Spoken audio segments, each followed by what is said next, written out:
बामन एकादशी भाद्रपद मास के शुक्ल पक्ष की एकादशी तिथि को कहा जाता है। यह तिथि पद्मा एकादशी, जयंती एकादशी या परिवर्तनी एकादशी भी कही जाती है। बामन एकादशी के व्रत को करने से सभी मनोकामनाएं पूरी होती है। इस तिथि में भगवान बामन देव का पूजन अवश्य करना चाहिए। बामन एकादशी के दिन योग पवित्र से भगवान बामन की प्रतिमा स्थापित करें, अर्घ्य दान करें, फल फूल अर्पित करें और उपवास आदि करने से व्याकृत का कल्याण होता है। एक अन्य मत का अनुसार भादो मास का शुक्ल पक्ष की द्वादशी तिथि के दिन यह व्रत किया जाता है। एकादशी तिथि के दिन किया जाने वाला बामन एकादशी व्रत पद्मा एकादशी के नाम से भी जाना जाता है। सबकी एक अन्य मत यह कहता है कि एकादशी व्रत होने के कारण इस व्रत को एकादशी तिथि में ही किया जाना चाहिए। इस दिन बामन एकादशी व्रत किया जा सकता है। व्रत विधि: बामन एकादशी के दिन व्रती को अपने नित्य कर्मों से निवृत्त होने के बाद भगवान बामन का पूजन करना चाहिए और अर्घ्य देते समय नियम मंत्र का प्रयोग करना चाहिए। देव सराय देवा, देव संभूति करीनो प्रभाव सबर देवना बमिनाए नमो नमो। इसकी पूजा करने का एक दूसरा विधान भी है। पूजा का बाद 52 पंडे और 52 दक्षिणा रख कर भोग लगाया जाता है। फिर एक कटोरी में 1 कटोरी चावल, 1 कटोरी शरबत, 1 कटोरी चीनी, 1 कटोरी दही ब्राह्मण को दान दी जाती है। इसी दिन व्रत का उद्यापन भी करना चाहिए। उद्यापन में ब्राह्मणों को 1 छाता खराऊं और दक्षिणा देकर विदा करना चाहिए। इस व्रत को करने से स्वर्ग की प्राप्ति होती है। बामन एकादशी को जयंती एकादशी भी कहते हैं। इस एकादशी का व्रत करने से समस्त पापों का नाश होता है। जयंती एकादशी व्रत को करने से नीचे पापियों का उद्धार हो जाता है। अगर कोई व्याकृत परिवर्तनी एकादशी के दिन भगवान श्री विष्णु की भी पूजा करता है तो उसे भी मोक्ष की प्राप्ति होती है। बामन एकादशी के फलों के विषय में जरा भी संदेह नहीं है। जो भी व्याकृत इस एकादशी के दिन भगवान विष्णु के बामन रूप की पूजा करता है वो ब्राह्मण, विष्णु और शिव तीनों की पूजा करता है। इस एकादशी के व्रत को करने के बाद व्याकृत के लिए इस संसार में कुछ भी करना शेष नहीं रहता है। बामन एकादशी के दिन के विषय में एक मान्यता है कि इस दिन भगवान विष्णु जी करवट लेते हैं। इसी वजह से इस एकादशी को परिवर्तनी एकादशी भी कहते हैं। अब कथा: त्रेता युग में बलि नाम का एक दानव था। वो भक्त, दानी, सत्यवादी और ब्राह्मणों की सेवा करने वाला था। साथ ही वो सदाए यज्ञ और तप इत्यादि किया करता था। वो अपनी भक्ति के प्रभाव से स्वर्ग में देवराज इंद्र के स्थान पर राज्य करने लगा। इंद्र और अन्य देवता इस बात को सहन ना कर सके और बामन विष्णु के पास जाकर प्रार्थना करने लगे। अंत में भगवान विष्णु ने बामन का रूप धारण किया और राजा बलि से याचना की, हे राजन, तुम मुझे 3 पग भूमि दे दो, इससे तुम्हें 3 लोक के दान का फल प्राप्ति होगा। राजा बलि ने इस छोटी सी याचना को स्वीकार कर लिया और वो भूमि देने को तैयार हो गया। ऐसे में भगवान विष्णु ने अपना आकार बढ़ा लिया। उन्होंने प्रथम पग में संपूर्ण पृथ्वी ले ली, दूसरे पग में 9 और तीसरा पग रखने से पहले राजा बलि से पूछा कि अब पैर कहाँ रखूं। इतना सुनकर राजा बलि ने अपना सिर नीचे कर लिया और भगवान विष्णु ने तीसरा पैर राजा बलि का सिर पर रख दिया। ऐसे में भक्त दानव पाताल लोक चला गया। पाताल लोक में राजा बलि ने मिनती की तो भगवान विष्णु ने कहा कि मैं तुम्हारे पास सदाए रहूँगा।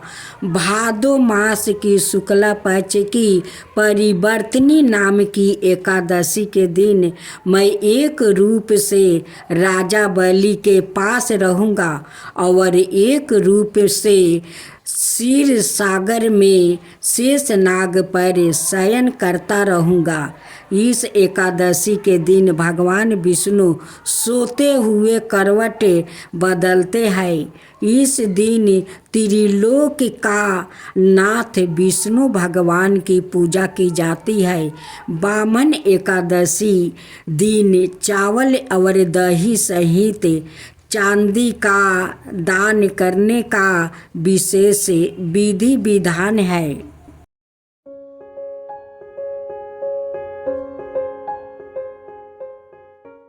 शास्त्रों के अनुसार भगवान विष्णु देवसायनी एकादशी से योग निद्रा में चले जाते हैं और परिवर्तनी एकादशी के दिन करवट बदलते हैं। करवट बदलने से भगवान विष्णु का स्थान परिवर्तित होता है, इसलिए परिवर्तनी एकादशी कहा जाता है।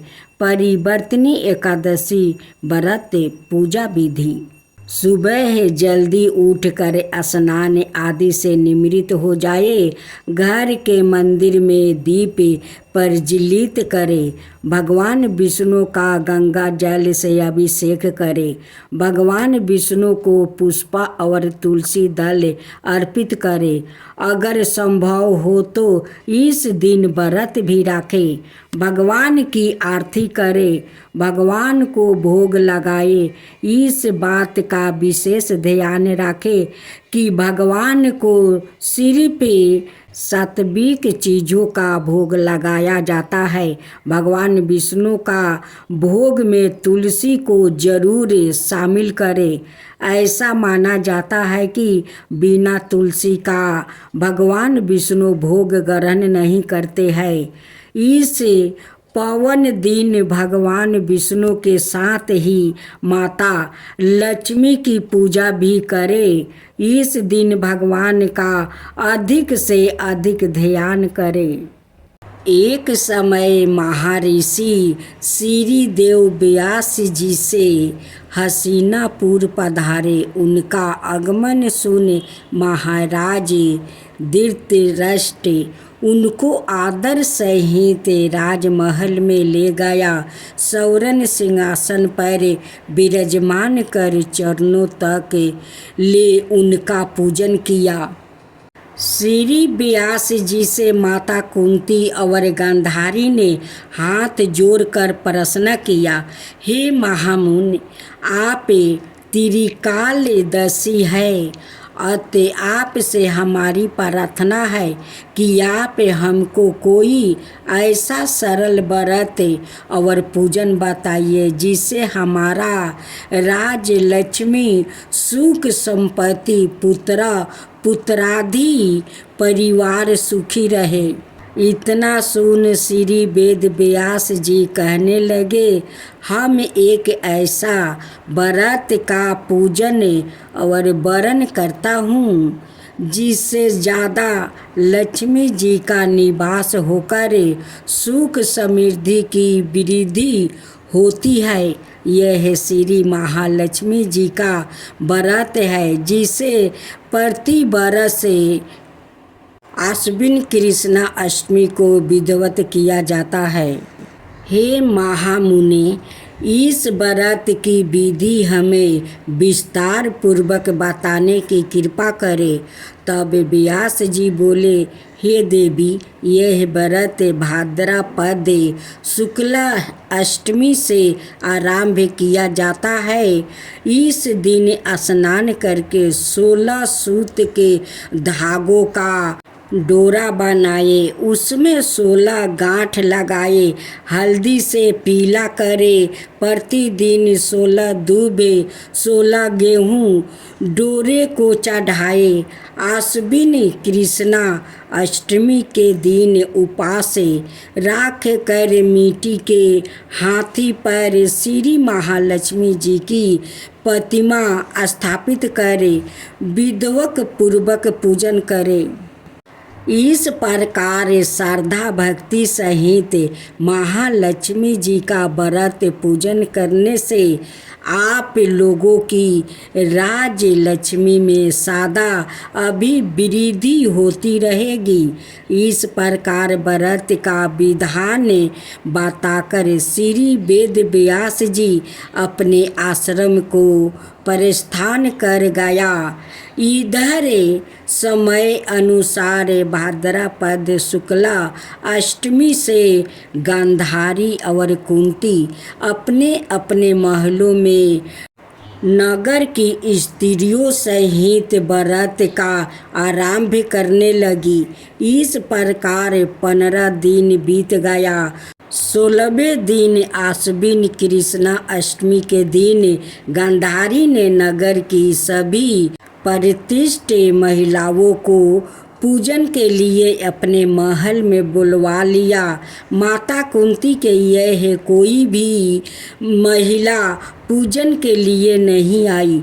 साथ ही माता कुंती को भी गांधारी ने नहीं बुलाया। ऐसे करने से माता कुंती ने अपना बड़ा अपमान समझा। उन्होंने पूजा की कोई तैयारी नहीं की और उदास होकर बैठ गई।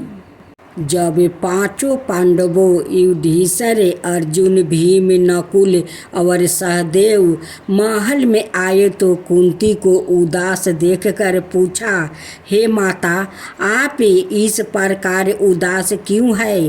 आपने पूजन की तैयारी क्यों नहीं की? तब माता कुंती ने कहा, हे पुत्रा, आज महालक्ष्मी जी के व्रत का उत्साह गांधारी के महल में मनाया जा रहा है। उन्होंने नगर की समस्त महिलाओं को बुला लिया और उसके 10 पुत्र ने मिट्टी का एक विशाल हाथी बनाया, जिस कारण सभी महिलाएं उस बड़े हाथी का पूजन करने के लिए गांधारी के यहाँ चली गई, लेकिन मेरे यहाँ नहीं आई।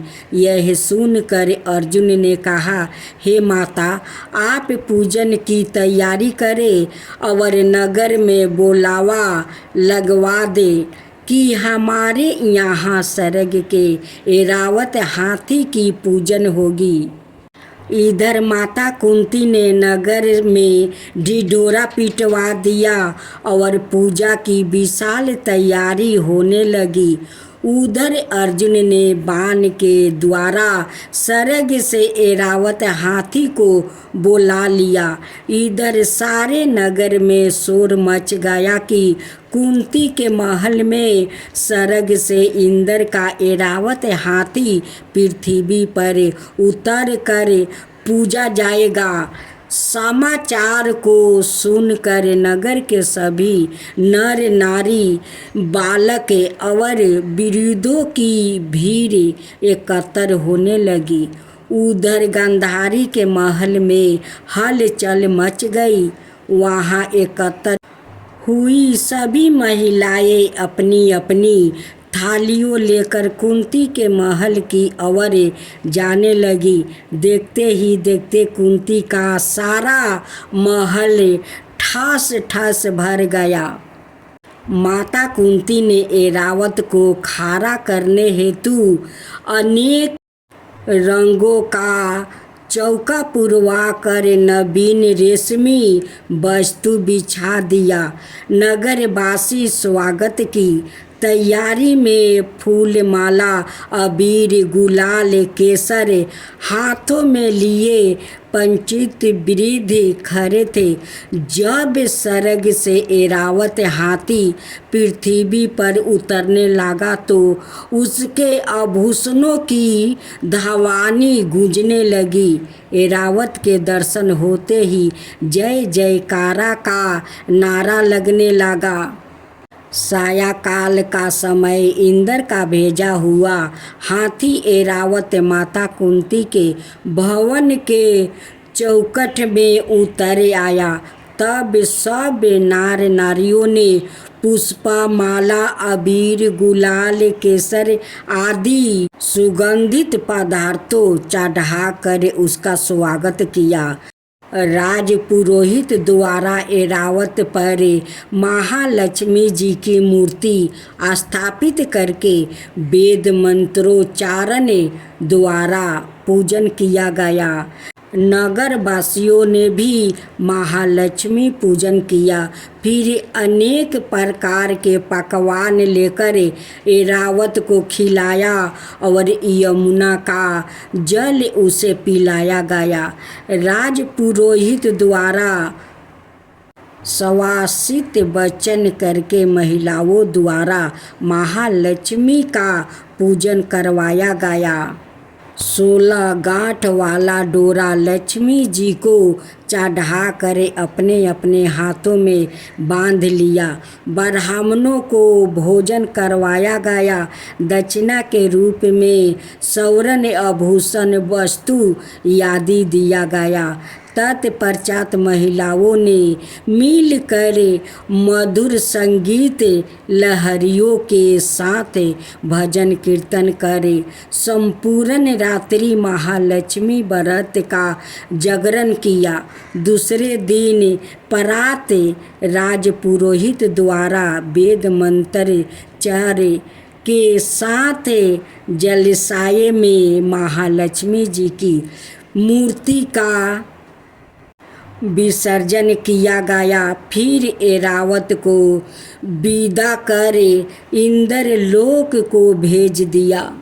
इस प्रकार जो स्त्री श्री लक्ष्मी जी का विधि पूर्वक व्रत और पूजन करती है उनके घर धन धनाय से पूर्ण रहते हैं और उनके घर में महालक्ष्मी जी सदा निवास करती है। इस हेतु महालक्ष्मी जी की यह स्तुति अवश्य बोले। महालक्ष्मी नमस्तुभय नमस्तुभय सुरेश्वरी हरि प्रिया नमस्तुभय नमस्तुभय दयानिधे नमस्तुभय नमस्तुभय। ओम जय लक्ष्मी माता मैया जय लक्ष्मी माता तुमको निस दिन सेवते हरि विष्णु दाता। ओम लक्ष्मी माता उमा राम ब्रह्मणी तुम ही हो जग माता। सूर्य चंद्रमान धावते नारद ऋषि गाता, ओम जय लक्ष्मी माता। दुर्गा रूप निरंजनी सुखी सनपति दाता, जो कोई तुमको धावते ऋषि रिधि सिद्धि धन पाता, ओम जय लक्ष्मी माता। तुम्हें पाताल निवासिनी तुम्हें ही सुविदाता, करम प्रभाव प्रकाशनी भाव निधि की ताराता, ओम जय लक्ष्मी माता। जिस घर में तुम रहती सब सद्गुण आता, सब संभव हो जाता मन नहीं घबराता, ओम जय लक्ष्मी माता।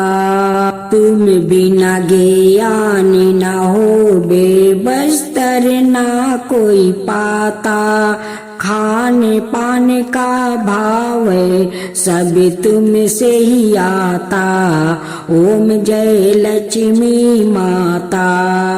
सुबह गुने मंदिर सुंदर सिरोधानी जाता, रतन चतुर्दर्शन तुम बिना कोई नहीं पाता, ओम जय लक्ष्मी माता। श्री लक्ष्मी जी की आरती जो कोई जन गाता, उरे आनंद समाता पाप उतर जाता, ओम जय लक्ष्मी माता। मैया जय लक्ष्मी माता।